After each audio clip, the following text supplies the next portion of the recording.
বানাবো পাকা আমের আমসত্ত্ব।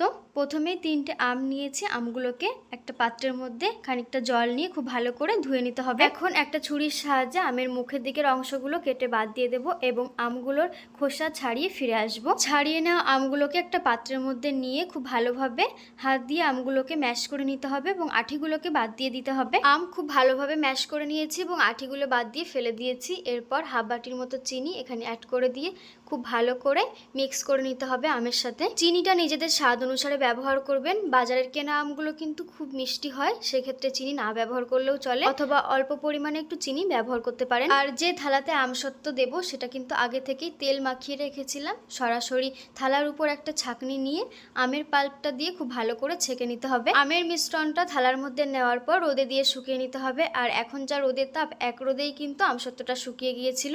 ছুরি দিয়ে থালার চারদিক থেকে আমসত্ত্বটাকে ছাড়িয়ে উঠিয়ে নেব। কত সুন্দরভাবে দেখুন উঠে এসছে থালা থেকে।